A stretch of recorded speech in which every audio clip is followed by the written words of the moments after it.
Assalamualaikum warahmatullahi wabarakatuh. Bismillahirrahmanirrahim. Anak-anakku kelas 5B sekalian SD Islam Al-Akbar. Kamis 3 Desember 2020. Semoga ini adalah Google Classroom terakhir dan kemarin hari Rabu saya dengan Budita semoga menjadi Google Meet terakhir ya. Semoga hari atau bulan Januari tahun depan kita sudah diizinkan pemerintah untuk kembali ke sekolah. Amin ya robbal alamin. Karena sangat ribet sekali ya ngajar dengan cara daring seperti ini. Baik, hari ini Pak Rahman tidak akan eh, bukan tidak akan ya, tapi ini materi yang harus saya segera disampaikan karena ini materinya sangat penting sekali untuk kita sebagai warga negara Indonesia mengenal sejarah kita. Silakan di-download, ini videonya agak sedikit panjang ya, sedikit bertele-tele nanti. Mohon dicatat yang penting-penting saja. Ingat, dicatat yang penting-penting saja ya, seperti nama, kemudian tanggal, kemudian istilah-istilah. Kemudian kalau nanti diinformasikan Pak Rahman melalui omongan seperti ini langsung dicatat. Ketika tidak ada di slide, mohon nanti dicatat sendiri dengan inisiatifnya ya. Karena ada kemungkinan tidak disampaikan di slide seperti ini. Baik, hari ini kita akan mempelajari atau membahas sejarah 10 November 1945 tentang persatuan dan kesatuan bangsa Indonesia. Di background ini kita melihat ada diorama tentang eh, seorang pemuda Surabaya yang merobek bendera Belanda. Bendera Belanda kita tahu adalah merah, putih, biru. Ya, nanti akan saya jelaskan mengapa terjadi peristiwa perobekan bendera Belanda. Ini adalah proklamasi kemerdekaan bangsa Indonesia tahun 1945 tanggal 17 bulan Agustus. Ini adalah ketikan atau tulisan tangan yang sudah mendapatkan revisi. Sebelumnya tulisan tangan ini isinya oret-oretan ya, ditandatangani oleh Soekarno Hatta atas nama bangsa Indonesia. Bisa dibaca sendiri nanti proklamasinya atau dicari nanti di internet ya. Belum genap umur Indonesia, 17 Agustus 1945 Indonesia baru saja memproklamirkan kemerdekaannya, tetapi sekutu kembali mengusik. Siapa itu sekutu? Sekutu itu adalah negara yang berhasil menjajah negara lain. Itu namanya sekutu. Ialah Inggris dan Belanda. Inggris dan Belanda. Inggris kembali mengusik kemerdekaan bangsa Indonesia dengan menurunkan sekitar 15.000 pasukan bersenjata modern lengkap. Ingat, pasukan dengan senjata modern, ya tank, ya kemudian tembak, bom, granat, pesawat, bahkan bahkan kapal perang. Nama pasukan mereka adalah Afnei dan Nica. Mendarat tanggal 25 Oktober 1945 di Tanjung Perak, Surabaya. Afnei singkatan dari Allied Force Netherlands East Indies. Nica, Netherlands Indies Civil Administration. Ya, ini merupakan TNI-nya mereka, gitu ya, TNI-nya Netherlands. Mereka datang dengan misi satu, melucuti tentara Jepang dan memulangkan mereka ke negaranya. Dua, mengembalikan Indonesia kepada pemerintahan Belanda sebagai negara jajahannya. Jadi, negara Netherlands ini mengira bahwa di Indonesia ini belum merdeka. Sehingga mereka datang dari Tanjung Perak, Surabaya dengan 15.000 pasukan bersenjata modern ingin menghancurkan Jepang. Ya, melucuti tentara Jepang itu istilah halus saja, tapi istilah kasarnya adalah ingin menghancurkan Jepang, ingin menyerang Jepang kembali karena ada peristiwa sejarah bahwa Jepang berhasil mengusir Belanda dari Indonesia. Ya, jadi Jepang itu berhasil menjajah Indonesia selama 3 tahun setengah. Ya, kalau Belanda berhasil menjajah kita selama 3,5 abad kurang lebih seperti itu menurut sejarah. Ya, ternyata di Indonesia sudah merdeka. Mereka tidak tahu kalau Indonesia sudah merdeka karena dulu perjalanan tidak ada internet, tidak ada WiFi, tidak ada HP, tidak ada WA. Jadi perjalanan dari negara Netherlands ke Indonesia tentunya melalui kapal laut dan tidak ada informasi yang bisa diakses dari laut. Ya, dan yang kedua adalah mengembalikan Indonesia kepada pemerintahan Belanda sebagai negara jajahannya. Justru mendapat Justru hal ini dianggap sebagai penghinaan bagi arek-arek Surabaya. Ya, inilah mereka. ialah Sutomo. Beliau, Sutomo, yang telah mendapatkan restu dari Kiai Haji Hashim Asy'ari untuk mengobarkan semangat rakyat Jawa Timur melalui siaran radio. Beliau Bung Tomo mengobarkan semangat arek-arek Surabaya atau biasa dikenal dengan revolusi jihad awal terbentuknya Hari Santri. Jadi, Hari Santri itu juga mempunyai peran penting. Makanya kemarin kita memperingati Hari Santri itu adalah rentetan dari peristiwa 10 November. Jadi beliau, Bung Tomo, ini izin dulu kepada pemimpin-pemimpin negara, termasuk kepada ulama, yaitu Kiai Haji Hashim Asy'ari. Beliau adalah Kiai Hadratus Syekh, Kiai yang sangat karismatik di zamannya. Sehingga kalau tidak izin beliau, kayaknya kurang mantap para pejuang dahulu. Sehingga diizinkan dengan semangat takbir, tahmid, dan tahlil, beliau Bung Tomo mengobarkan semangat arek-arek Surabaya. Kurang lebih seperti ini. Bismillahirrahmanirrahim. Merdeka! Saudara-saudara, rakyat jelata. Ya, cukup. Nanti saya akan putarkan lagi. Itu adalah suara Bung Tomo yang direkam di radio di seluruh Indonesia untuk mengobarkan semangat arek-arek Surabaya. Nanti saya putarkan di ujung video ini. Sehingga dengan semangat tersebut, dengan pidato Bung Tomo melalui radio, terbakarlah semangat arek-arek Surabaya. Saat itu, tentara sekutu mengumumkan agar rakyat Indonesia menyerahkan senjata yang direbut dari tentara Jepang dengan tanpa perlawanan. Mereka dengan menggunakan pesawat mengumpulkan pamflet, menyebarkan pamflet kertas-kertas yang isinya, silakan nih orang-orang Surabaya, silakan nih orang-orang Jawa Timur, seluruh orang Indonesia yang dulu pernah merampas senjatanya Jepang untuk dikembalikan ke Belanda.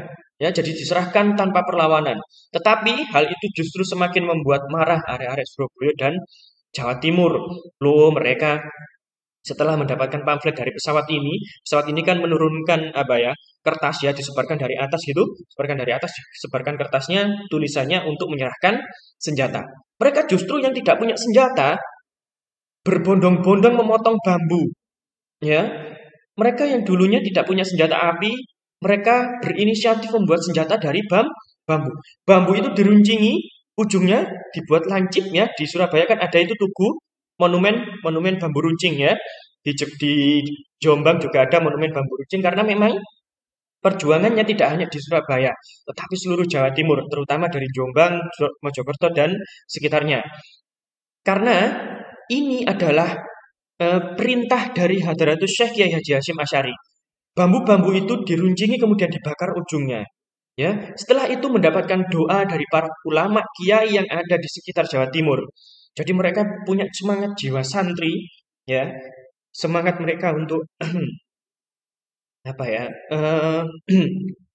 semangat mereka untuk berjuang mempertahankan bangsa Indonesia itu semakin berkobar ya. Hanya dengan menggunakan bambu runcing yang dibakar ujungnya dan dibekali dengan doa oleh para ulama. Dengan semangat persatuan dan kesatuan, arek-arek Jawa Timur dari berbagai daerah berbondong-bondong membantu arek Surabaya. Arek-arek Surabaya. Ini kurang lebih gambaran mereka. Ya, kalau ini foto yang diambil dengan model ya. Kalau yang ini insya Allah foto yang diambil pada waktu zaman dahulu. Ya kurang lebih seperti ini dengan menggunakan bambu runcing mereka menghantam pesawat. Iya, beneran. Jadi ada cerita dengan doa mereka lemparkan itu bambu runcing ketika pesawat sedang terbang di atas mereka dilempar kena. Jatuh pesawat itu terbakar. Jadi ada peristiwa yang unik. Tentara sekutu Nica dan tadi Nica itu tentara sekutu istilahnya. Intinya itu sangat takut dengan bambu runcing. Mengapa? Mereka lebih baik ditembak menggunakan pistol atau dibom. Bahkan mereka langsung dibunuh mungkin itu lebih baik daripada tertusuk bambu runcing. Karena ketika tertusuk bambu runcing, menurut para sejarawan, mereka tidak akan langsung mati. Mereka akan tetap hidup dan tersiksa dengan bambu runcing yang sudah menusuk di dada mereka. Jadi bambu runcing itu tidak langsung membunuh para tentara sekutu, tetapi menyiksa dulu. Jadi tertusuk, tapi tetap hidup, tidak mati-mati. Baru beberapa jam kemudian ada yang beberapa hari bahkan baru mati. Itulah semangat jihad yang membela tanah air ya. Jadi para tentara sekutu itu sangat takut sekali dengan bambu runcing. Di Surabaya, nah, ini adalah diorama yang tadi, 27 Oktober 1945 di Surabaya, mungkin ini adalah hal penting, silahkan dicatat, bahkan ada tempat dan tanggal. Sudah terjadi bentrok, tepatnya di depan Hotel Yamato, atau sekarang dinamakan Hotel Majapahit. Coba kalau ke Surabaya, ada hotel namanya Hotel Majapahit, dulu namanya Hotel Yamato. Ya, perwakilan Indonesia yang berunding dengan sekutu tidak menemukan titik damai, sehingga terjadi peristiwa. Satu, Jenderal Malabi terbunuh ketika berundingan. Loh, ini merupakan peristiwa yang sangat luar biasa. Jenderal itu terbunuh dulu. Ya, dalam perang, jenderal terbunuh dulu hanya di Surabaya. Ya, bayangkan. Di mana-mana, jenderal itu selalu terbunuh terakhir. Ya, ketika anak buah semuanya sudah habis, baru jenderal terbunuh. Baru pemimpin terbunuh. Ini terbalik. Ini justru pemimpin dulu yang terbunuh, baru anak buah yang diserang habis-habisan. Ya. Peristiwa kedua adalah perobekan bendera Belanda. Kita tahu bendera Belanda adalah merah, putih, biru. Mana yang disobek? Tentunya yang biru, kemudian dikibarkan lagi merah, putih. Ya, tepatnya di Hotel Yamato atau Hotel Majapahit saat ini. Di bawah komando Bung Tomo, seluruh rakyat Jawa Timur dengan semangat mempertahankan kemerdekaan Indonesia berjuang habis-habisan. Merdeka atau mati. Tulisan ataunya dulu seperti ini karena ejaan lama. Itulah semboyan yang dikobarkan oleh Bung Tomo. 10 November merupakan puncak pertempuran berdarah di Surabaya. Kurang lebih 20.000 orang gugur di waktu itu. Bahkan yang paling banyak terdapat di Jembatan Merah. Dulu jembatan ini bernama Willen Street. Karena banyaknya rakyat Surabaya yang dibantai di sana, maka jembatan itu kini dicat dengan warna merah untuk mengenang jasa para pejuang yang mempertahankan kemerdekaan Indonesia. Jadi di Surabaya itu ada istilahnya jembatan merah. Jadi jembatan itu sekarang dicat warna merah. Lebar sekali. Kemarin Pak Rahman beberapa hari yang lalu sempat lewat sana. Memang jembatannya lebar dan sedikit melengkung gini ke arah sungai ya. Ya tentunya jembatannya di atas sungai ya. Kecuali jembatan Suramadu itu di atas selat ya, selat Madura. Jembatan itu terjadi pemberontakan dan pembantaian oleh tentara sekutu kepada rakyat kita, rakyat Surabaya. Di sana rakyat kita berguguran, bahkan juga beberapa tentara sekutu juga ikut mati di sana, sehingga jembatan tersebut waktu itu berlumuran darah. Jadi untuk mengenang jasa para pahlawan, pemerintah Indonesia saat ini mengecat jembatan tersebut dan memberi nama Jembatan Merah. Demikianlah sejarah singkat tentang perjuangan arek-arek Surabaya. Ya. Pembelajaran hari ini adalah mempertahankan persatuan dan kesatuan, hikmahnya tetap berjuang menggapai cita-cita. Sekalipun cita-cita itu terkadang sudah pernah kita dapatkan, ya, kita tetap harus berjuang kembali untuk memperbaiki cita-cita tersebut. Ya, amanah adalah restu dari pemimpin, ulama, dan presiden adalah yang paling utama. Jadi tadi saya sempat singgung bahwa Bung Tomo itu meminta izin kepada presiden dan Hadratus Syekh Kiai Haji Hasyim Asy'ari untuk melawan para sekutu. Tentunya demi mempertahankan kemerdekaan bangsa Indonesia. Demikianlah anak-anak, mari kita uji pengetahuan kalian dengan mengerjakan beberapa soal di Google Classroom. Semangat menghadapi PAS HKM. Nanti akan saya buatkan soal dengan pilihan ganda kompleks. Mari kita dengarkan kembali pidato Bung Tomo yang membakar area-area. Bismillahirrahmanirrahim. Merdeka! Saudara-saudara, rakyat jelata di seluruh Indonesia, terutama saudara-saudara penduduk kota Surabaya. Kita semuanya telah mengetahui bahwa hari ini tentara Inggris telah menyebarkan pamflet-pamflet yang memberikan suatu ancaman kepada kita semua.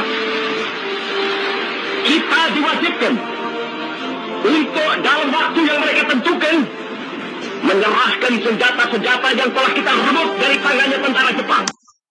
Ya, itulah nanti bisa di-download sendiri di YouTube. Nanti terlalu panjang video pembelajaran hari ini. Nanti juga saya sertakan di Google Classroom. Demikian, terima kasih. Saya akhiri semangat belajar melalui PJJ. Insya Allah ini dan semoga menjadi yang terakhir. Semangat AKM hari Senin, tanggal 7 Desember 2020. Semoga berhasil dan meraih cita-cita dengan cukup gemilang. Assalamualaikum warahmatullahi wabarakatuh.